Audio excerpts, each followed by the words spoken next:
Jesse De Maria Kinney. He is from Plan Adapt. And he will shed some light onto the new NbS policy brief. You were a co-writer, but may I mention it, you are a little bit more, or in addition, you are deputy director and senior expert on climate change adaptation, nature-based solutions, and research of impact, if I'm not mistaken. And you are the co-chair of FEBA working group on urban EbA. You can correct me, but I think this is what I gathered as information. And you know, everybody who has seen the presidential debates know how it works. You have 3 minutes now and talk about the essentials of the policy brief, which deals with NbS, and then we go further with the questions. Okay, Jesse, the screen is yours. Great. Well, I mean, very first, I just want to say I hope we can do better than the presidential debates, but I understand that definitely, yeah, we want to be concise here. Yeah, so would you like just me to start with a bit about the paper, why it was written, and a bit of background here now, Tobias? Acoustically, there was difficulty here. I'm sorry. I was just saying a bit of background on the paper, right? Yes, and please. Where it came from. Just give a little bit background. Why, with which purpose? You know, what was your goals, and just give a little bit of the essentials, maybe, and then we can get deeper as we, into the details.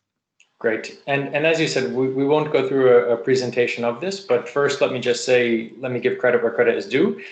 And the PEDRR network, and particularly Natalie Doswald of UNEP, convened this group in collaboration with FEBA. So we had a drafting group of 12 organizations and about 14 people, and everyone added something at one point or another. And there was a core group of 6 people who really put in a lot of effort. So I'm highlighting this because it was truly a collaborative effort, and we really hope to see many more initiatives such as this in the future, given the importance of collaboration in responding to today's global challenges.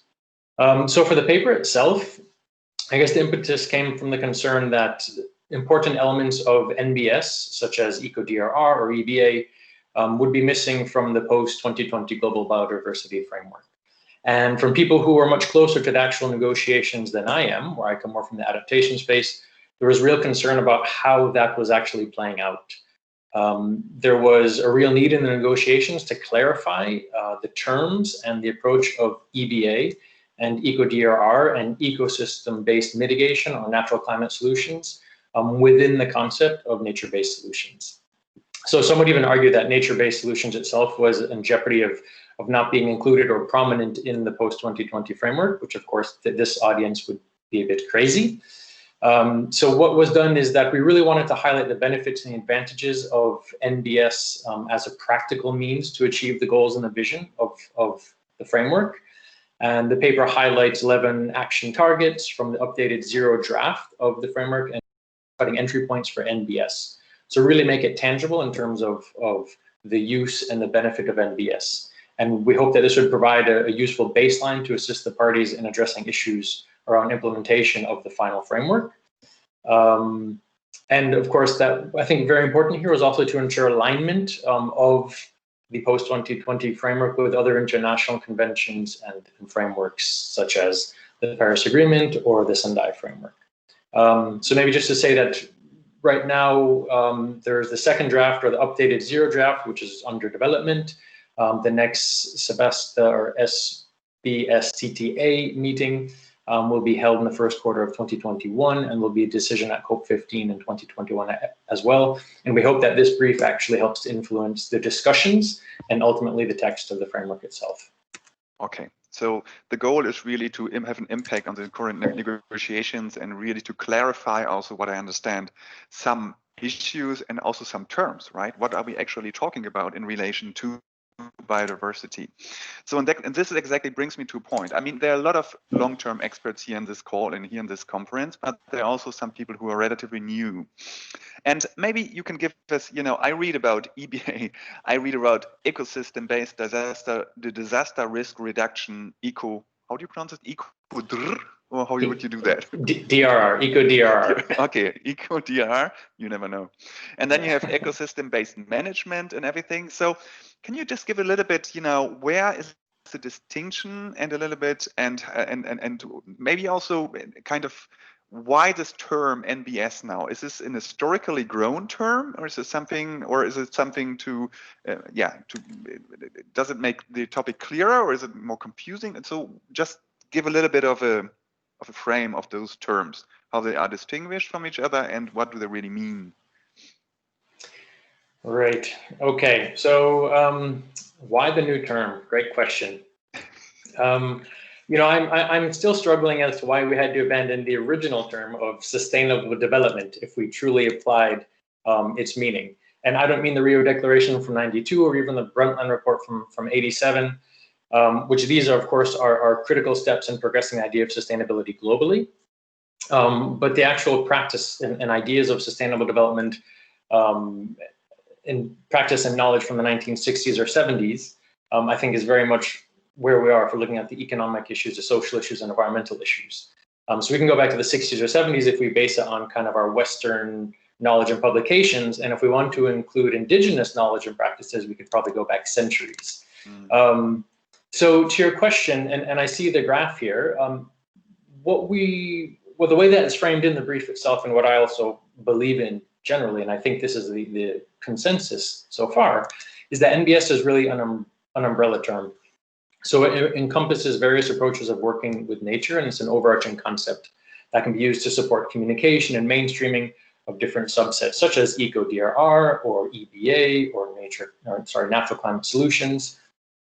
And it's really important then to align these different approaches underneath one concept, and this is where NbS, I think, comes in to help this. And I would say more important at the policy or the international framework level than it is actually in practice, because when it comes down to practice and actions, really what you call something is less important. But when you're negotiating policy, when you're setting up these frameworks, of course, you need to have an agreement around these common terms. So maybe just to add that EbA and eco-DRR fall under NbS as an operational method for using nature to adapt to a changing climate, climate risks, and other natural hazards. And really this, as you can see in the graph itself, is about meeting people's needs and reducing the threats.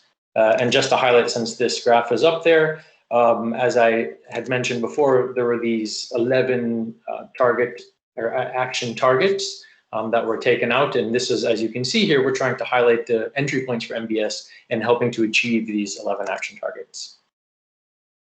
So do you have the feeling during the negotiations, I mean, this is an opinion, of course, it's always a policy issue, it's a political issue, but let me, so do you feel that EbA or NbS is really something that is considered to a level that you would personally like to, or that is necessary really to move forward with a global framework?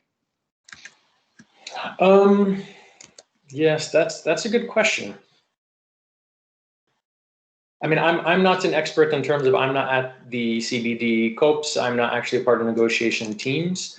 But I think generally speaking, yesterday in the opening session, we heard the importance of nature and biodiversity, and the importance of mainstreaming EbA and NbS. And just now with the Nairobi Work Program and Fatima, we heard, of course, there's momentum behind NbS. And this is momentum from many sectors and many different actors, from the private sector, from public sector.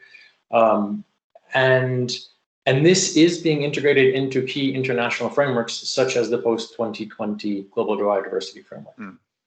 However, this is currently under negotiation. So I think it's still yet to be seen of how strong this is actually comes out. So within the post-2020 framework, NbS should be included as a key aspect of because again, we're looking at nature-based solutions. And selfishly speaking, these solutions are not solutions for the planet, because the planet doesn't need help. It's actually solutions for people and solutions for humans and society. So again, we're really meeting the needs of people here, and nature-based solution can provide many great entry points on how to contribute to achieving the targets. Okay. And when we go now from the global framework and we go to the SDGs, and then we have the overall framework. I mean, do you think that through the global framework, it can also really impact achieving the SDGs to a large scale, I think? And yeah, maybe not. Do you think?